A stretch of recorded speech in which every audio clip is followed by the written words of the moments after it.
colocar para gravar. Então, aula 1, fisiologia da pele. Vamos admitir aqui, colega. E vamos lá.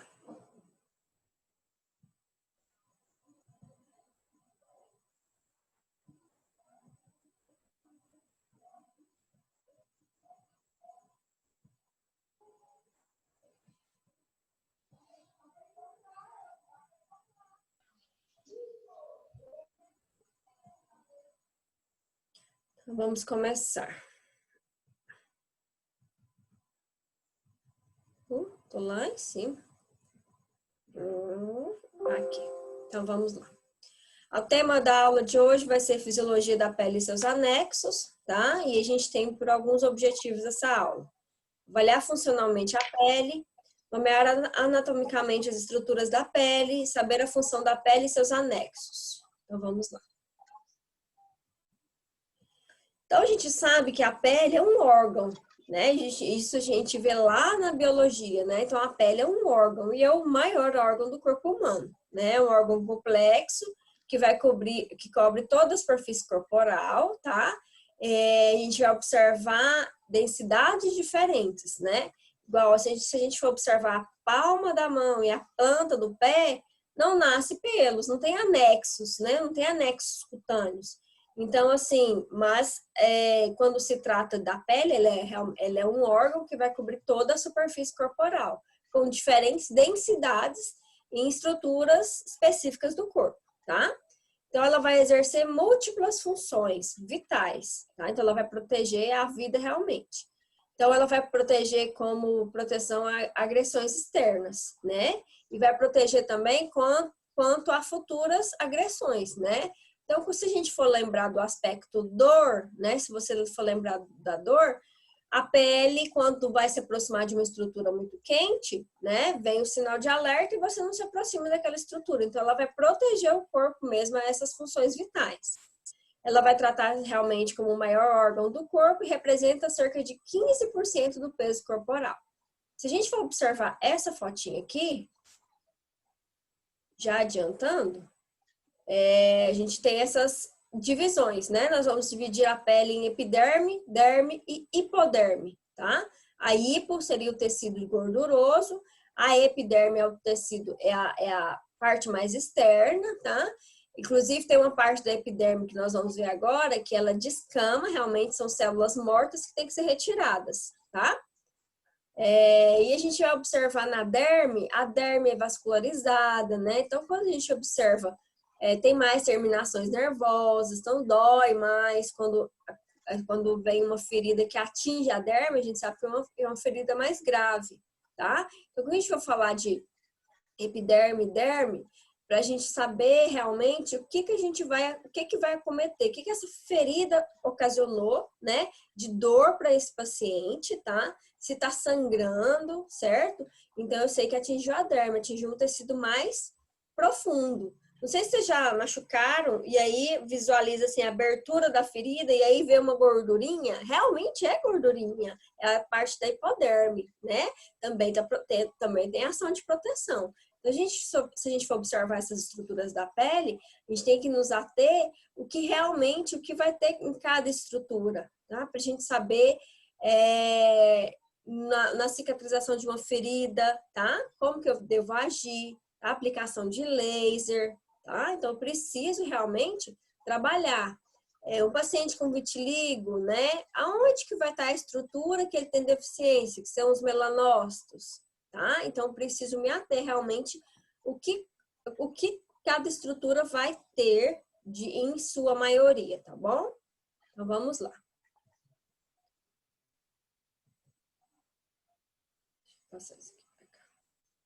Então, o que a pele tem de função, né? Como primordial, né? Então, ela vai constituir o quê? Uma barreira realmente de proteção, né? Vai impedir, perdão, a penetração de agentes externos, micro-organismos, né? Sujeiras e entre outros, né? O que não for da flora da pele, né? Que nós temos uma partezinha de flora, que são os micro-organismos próprios da nossa pele. O que não for o que for de agente externo, a pele vai funcionar como uma barreira, tá? Ela vai impedir a perda de água, eletrólitos, tá? E outras substâncias para o meio externo. Então, ela vai impedir a hipovolemia, né? Vai impedir a desidratação, né? Nós vamos lançar mãos, vocês vão ver daqui a pouco, deixa eu ver se eu não estou adiantando. Quando o corpo está hiperaquecido, o que acontece? A pele vai lançar mão de alguns recursos, como a sudorese, para tentar manter o equilíbrio desse corpo, tá? Então, ela vai impedir realmente perda de água, eletrólitos e outras substâncias para o meio externo. Mas vai conferir também.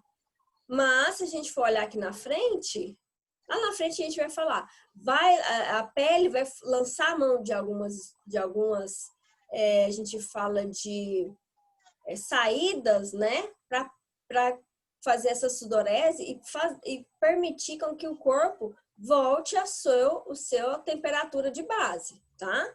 A pele também vai conferir a proteção imunológica, tá? Graças às células imunologicamente ativas presentes na derme, tá? Então, quando a gente fala de sistema linfático, tá? As propriedades dos anticorpos perante uma ação de algum micro-organismo vai ficar próximo da derme. E a derme vai ter essa memória imunológica, tá? Então, vai proteger a pele, sim, vai proteger meu corpo contra esses agentes, tá? Vai conferir uma memória imunológica em ação àqueles agentes que já passaram pela pele. A pele vai participar aqui, ó, ainda da termorregulação, tá?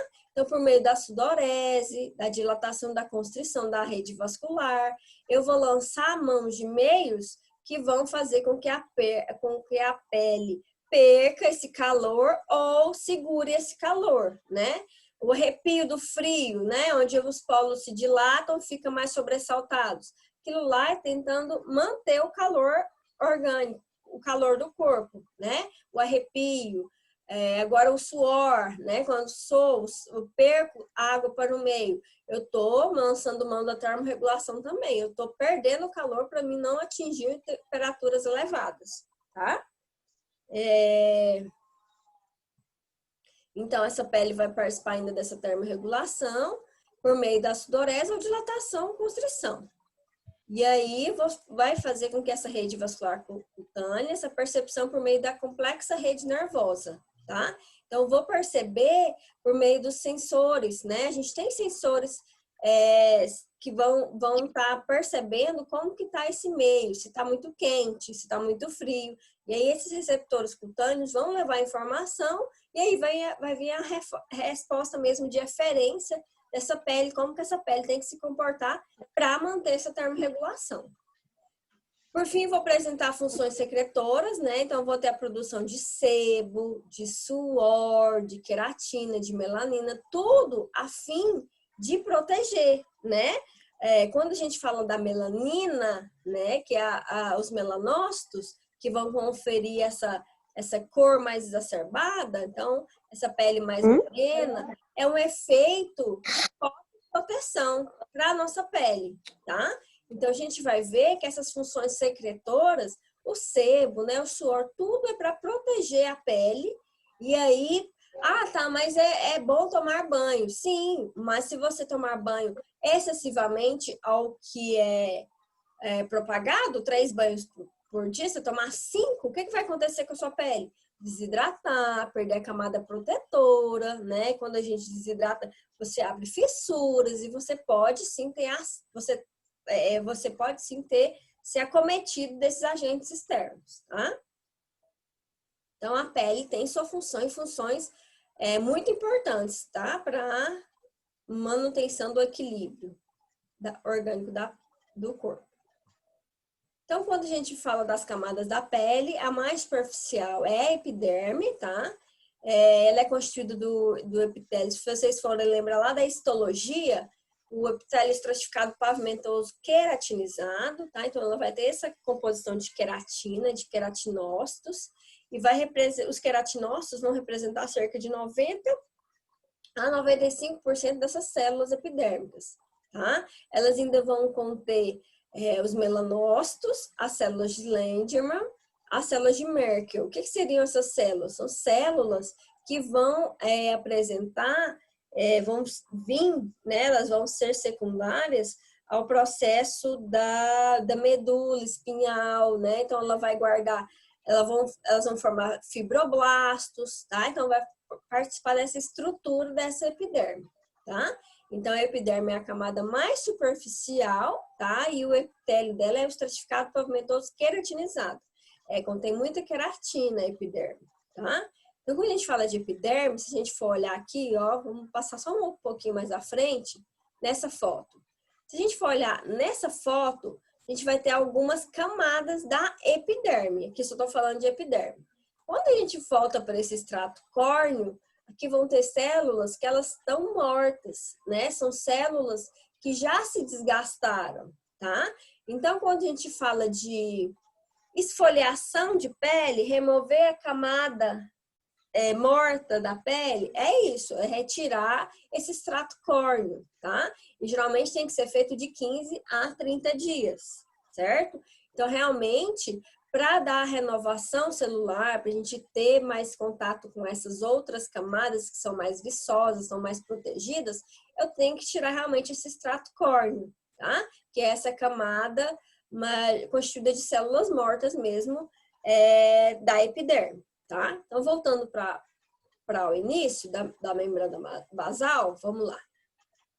Então, a gente vê que a epiderme, ela é constituída dessas 5 a 4 camadas, tá? Então, tem a camada basal germinativa, tá? Que ela é rica em células tronco, certo? Então, exames de DNA, tá? As pesquisas de célula-tronco, a gente pode usar assim a camada basal germinativa, e ela apresenta intensa atividade mitótica, então ela se renova muito rápido, tá? E é responsável por essa renovação mesmo dessa epiderme, certo? Então, ela deve ser estimulada, essa renovação pode ser estimulada se eu retirar a camada mais superficial de todas. Essa é a base. E aí, se eu for tirando aquela que já está morta, eu consigo estimular a renovação dessa epiderme. Calcula-se que a epiderme humana se renove a cada 15 a 30 dias e depende principalmente do local e da idade da pessoa, né? Então, quanto mais idade, mais lento é o processo, tá? Quanto mais nova, mais rápido é esse processo de renovação. E quando a gente fala, dependendo do local, então se a gente for olhar planta de pé, cotovelo, tá? Então, tem mais... a epiderme, ela se renova de uma maneira mais lenta, porque é uma pele que já é mais grosseira, tá? Mas, em média, de modo geral, de 15 a 30 dias acontece essa renovação celular. A camada espinhosa ou malpidiana, ela é formada de 5 a 15 camadas de células cuboidais, tá? Que vão se tornando ligeiramente achatadas em sua direção, tá? A superfície. Também para proteger, tá? Então, a gente fala que as camadas da epiderme, elas têm que ser renovadas, mas elas estão ali em contato com as agressões principais. Quando a gente fala de camada granulosa, ela vai constituir de 1 a 3 fileiras de células planas, tá? Com citoplasma carregado, grânulos de basófilo, tá? Então, esses grânulos de basófilos conferem as células boas do sangue, tá? Então, é aquela camada mesmo de proteção, tá? E aí, esses grânulos de basófilos vão se encontrar lá na camada granulosa da epiderme, chamado também de grânulos querato e hialina. Quando a gente fala de queratina, você imagina o quê? Queratina, se a gente for observar de caranguejo, né? Então, é aquela parte mais firme, tá? Aquela parte mais de proteção. Então, queratina é uma estrutura mais dura, endurecida, e é uma estrutura que protege realmente essa barreira protetora, esse epiderme. Então, a camada granulosa, ela vai contribuir para formar uma barreira contra os penetrantes de agentes hidrofílicos, tá? Exógenos. Então, ele tem essa essa parte, né? Ele quer pegar essa água que existe dentro do corpo, tá? E aí, essa barreira, ela se torna impermeável, né? Ela não permite que esses agentes cheguem até essa água, tá? E vai impedir essa desidratação do organismo, tá? Então, vai haver uma barreira realmente impermeável à água, produzida por quê, né? Por aqueles agentes de gordura, né? Por toda aquela parte que a gente teima em retirar tanto excessivamente, tá? Mas todo aquele muco, aquele sebo que a gente tem na pele é para evitar a desidratação e é para tornar a pele impermeável à ação desses agentes exógenos.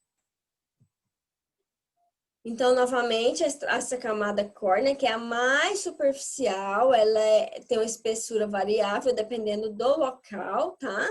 Cotovelo é mais grosseira, planta de pé, né? Então, dependendo do local, ela tem mais células mortas, tá? E aí ela é chamada de corneócitos, tá? E essas células sem núcleo e organelas.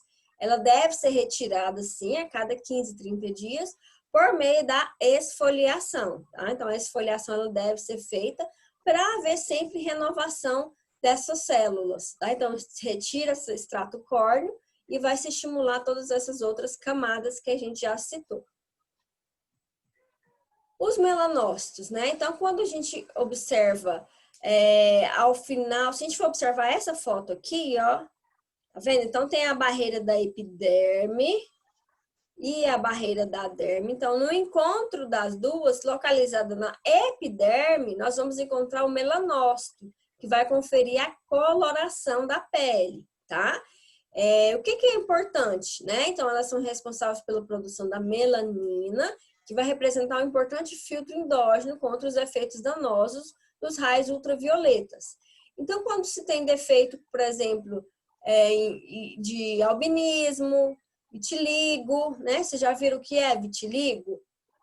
São aquelas manchas que vão ficando esbranquiçadas, né? Às vezes essa parte orbicular aqui próximo dos olhos, tá? Geralmente extremidades de mãos, extremidades de pés. Então, o vitiligo, que é aquela pele esbranquiçada, tá?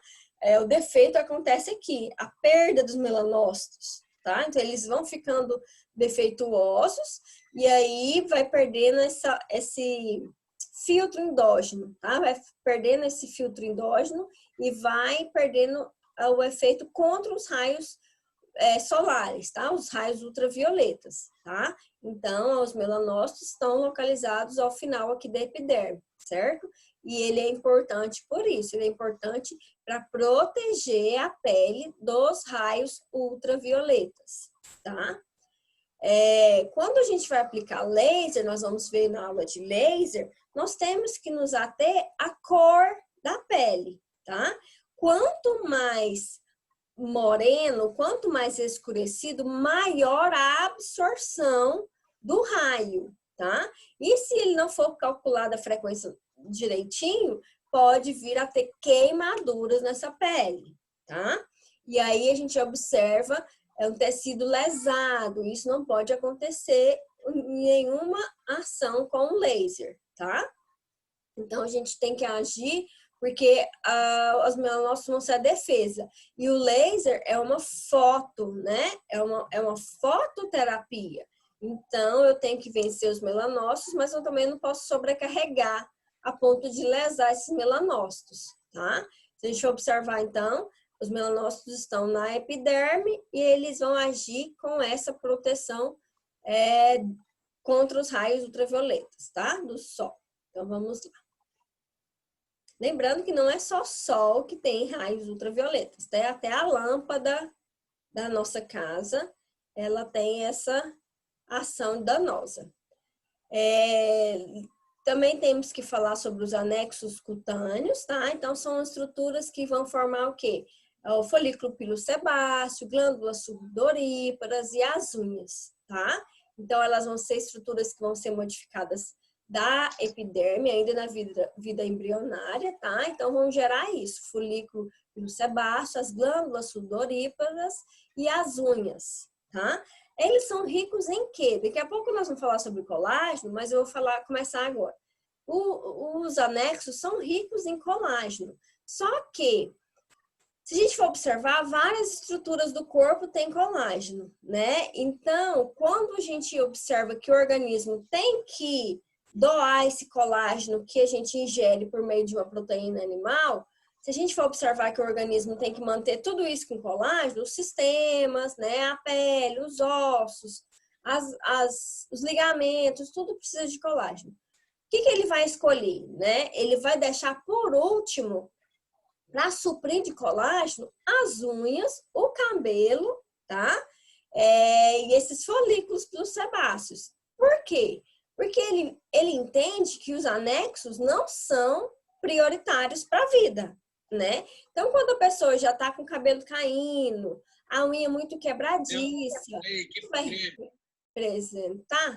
isso vai representar falta de colágeno, já está iniciando o processo de falta de colágeno, tá? Então, tem que se fazer um tratamento a ponto de se repor esse colágeno. E daqui a pouco eu vou lançar uma pergunta para vocês já irem pensando se o colágeno que a gente ingere realmente protege contra o envelhecimento. Daqui a pouco vocês vão me responder, tá? Já vão pensando aí, certo? Então, os anexos cutâneos, quando começa a ter problema de unha quebradiça, cabelo cair, cabelo muito fino, a gente observa que é devido a essa falta de colágeno. O organismo não entende que é importante essas estruturas serem supridas de colágeno. Tá. Então, vamos lá. Falando já da derme, né? Então, a gente deixou a epiderme, vamos falar da derme.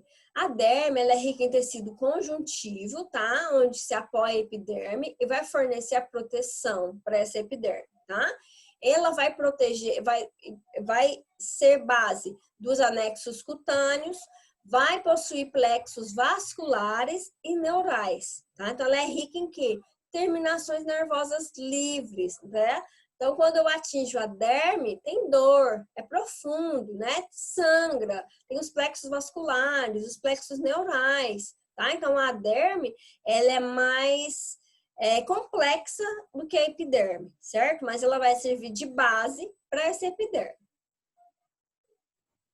Então, se a gente for observar a foto aqui, ó, tá? A epiderme e a derme. Rica em quê?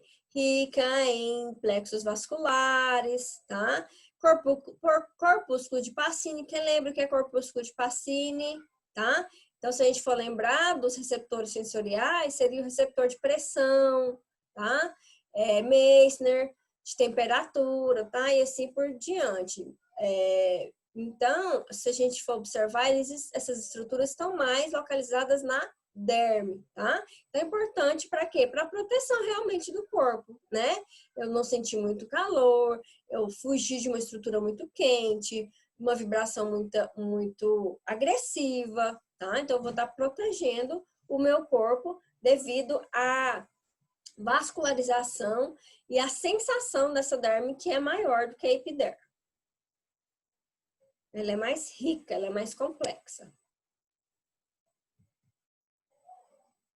Então, a gente observa que a grande maioria das fibras, né, mais de 90% das fibras dérmicas, ela é composta de quê? Colágeno e elastina, tá? Principalmente colágeno, tá? E são responsáveis por quê? Pela resistência mecânica da pele. Então, quando a gente observa aqui, ó, aqui são as tramas. Se a gente for observar essas bolinhas, são aminoácidos de colágeno, tá? E esses... se acabar o tempo, eu volto, tá? Bolinhas de aminoácidos de colágeno. E essas tramas aqui, que a gente vai observar, são elastina, tá? O que acontece com a pele que perde esse colágeno e essa elastina? Tá vendo isso aqui, ó? Tá? Então, ela perde o que? A estrutura. Ela perde a estrutura. Então, não tem nada para segurar, tá? Então, a pele fica o quê? Fica cheia dessas involuções aqui, que a gente que chama de rugas, tá? Então, se a gente observar uma pele lisinha, nova, cheia de colágeno e elastina, ela é esticadinha, viçosa, bonita, né? E quando a gente observa que vai tendo essa perda desse colágeno, dessa elastina aqui, as estruturas vão ficando mais delgadas, mais afinadas, a gente observa a involução disso. Então, a gente observa a pele com rugas, tá? Então, a perda da estrutura de colágeno e elastina, que é responsável pela estrutura da pele, a perda dessas proteínas, eu vou ter uma real perda, tá? Naquele vício, né? A gente vai é um processo conhecido como envelhecimento, né? A pele vai ficar com rugas, envelhecida, vai perder a estrutura, certo? A hipoderme, que é o finalzinho, que é a última pele, que ela é rica em gordura, tá? Então, ela é conhecida como panícula adiposo, é a camada mais profunda, em estrutura variável, dependendo da composição desse tecido adiposo, tá? Vai funcionar como esse depósito nutritivo, depósito de reserva, participa da termorregulação, isolamento térmico e proteção do organismo contra lesões mecânicas, tá? Lesões de pancada, certo? Então, pessoas mais obesas não sentem tanto frio como mais magrinhas, tá? Isso é variável devido ao acúmulo dessa gordura, tá? Esse tecido adiposo, ele tem essa característica da termorregulação e ser um depósito de nutrição, porque o corpo não sabe a hora que vai passar fome. Então, ele acumula lá nos adipócitos um tecido de reserva para caso de total abstinência de glicose e de comida, tá bom? Então, vamos lá. Ó, então, a gente sabe que na derme eu tenho mais vascularização e inervação, né? Então, com exceção da epiderme, que é um tecido não vascularizado, a pele apresenta uma rica rede vascular que vai superar o necessário para o seu suprimento metabólico e está envolvida na termorregulação e cicatrização de feridas. O sistema linfático é importante na drenagem de fluido extracelular e na regulação da pressão do líquido intersticial e vai participar das reações imunológicas. Então, tudo isso, a vascularização e inervação, nós encontramos na derme e não na epiderme, tá? Então, uma das funções mais importantes da pele, graças à sua grande extensão e abundante inervação sensorial, ocorre principalmente nas terminações nervosas livres e sensações táteis, dolorosas e térmicas, tá? Então, com essas sensações aqui que a gente vai ter total proteção do corpo, tá? Então, se eu tenho que eu tenho como evitar, né, essas sensações dolorosas e térmicas é graças a essa rede de terminações nervosas livres, tá? De sensação. Então, o que eu quero que vocês pensem aí? Eu vou mandar um outro link para a gente pensar, né? Se eu tomar colágeno, eu vou melhorar essa pele, vou melhorar esse vício, tá? Eu tô falando de colágeno injetável, do jeito que vocês preferirem, do jeito que vocês conhecem. Quando eu tomo colágeno, eu vou melhorar minha pele? O colágeno em pílula, em sachê. O que vocês acham, tá? Pensa para mim, vocês têm 2 minutos aí para me dar uma resposta e eu quero respostas, tá? Quero respostas convincentes, certo? Por que quando se eu tomar aquele colágeno vai melhorar a pele? Sim ou não? Por quê? Tá? Já volto, tá? Um minutinho.